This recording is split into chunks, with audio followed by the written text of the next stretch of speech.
Hi, Jocelyn, surftownpsychic.com. I'm an animal communicator and medium. Good morning. A couple weeks ago, I had a really interesting session with a woman named Claudia, a super great person, and her two cats, Momo and Lulu. Two beautiful gray cats. Momo's the boy, Lulu's the girl. Super different characters, these two. So, a while ago, I heard someone say cats are transmuters of energy, and I thought, I kind of was chewing on that idea. And this was right around the same time that I had this session with Claudia. And when I ruminated about this session with Claudia, I was like, oh my God, this is so true that cats are transmuters of energy. So Momo chooses his moments to sit on people's laps, people in the family, based on how they're feeling. Are they calm enough to let him sit on their lap and be chill and pet him and stuff? And are they in a mood where he can help them, like make them feel better by sitting on their lap? So he's kind of picking and choosing when he sits on the laps, right? That's how he transmutes energy for the family. Um, Lulu, by contrast, does not like to be touched. And when I asked her why, she said she doesn't like her fur to be messed up.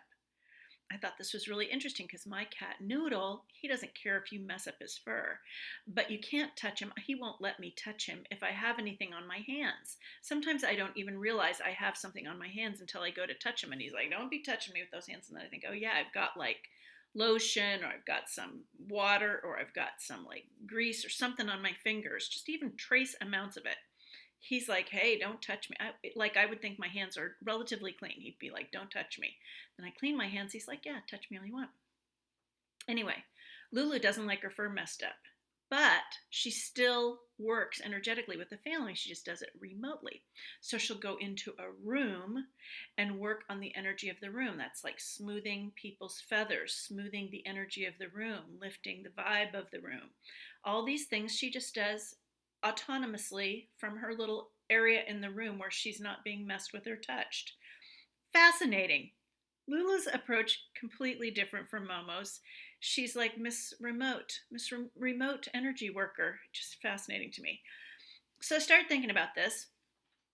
Cats, the transmuters of energy, and remembering my cat Stella. She's a little, beautiful, petite, gray and white, short-haired cat.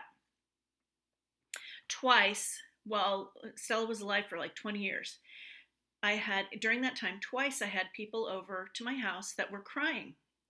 Two different people, two different occasions. It doesn't happen very often, right? But they were friends of mine. They were crying about something. They were sitting in my living room talking. They were upset, sharing whatever. Both times, two different people, Stella jumped up on their lap, not something she did with people. She just didn't do that. I don't remember her jumping up on anyone else's lap except my mother.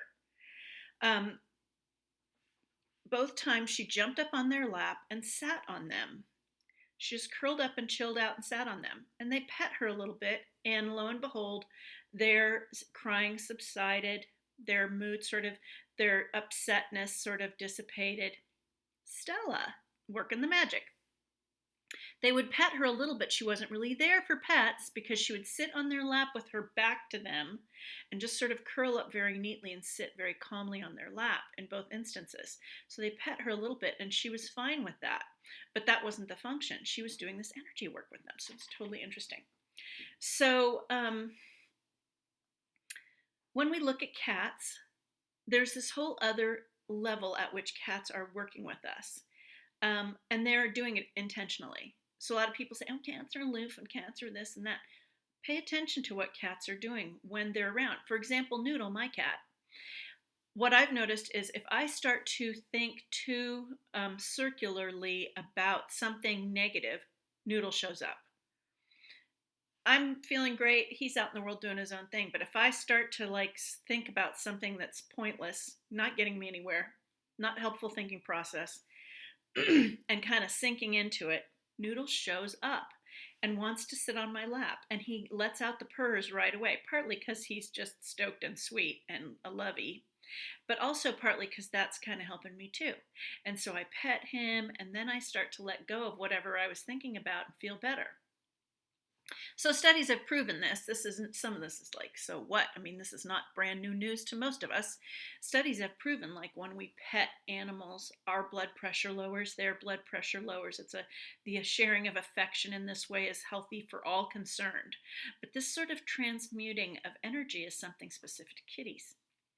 So, cats are special. There's no denying it. All animals are special in their own way. So that's about cats. Claudia and her cats, Momo and Lulu. Fascinating.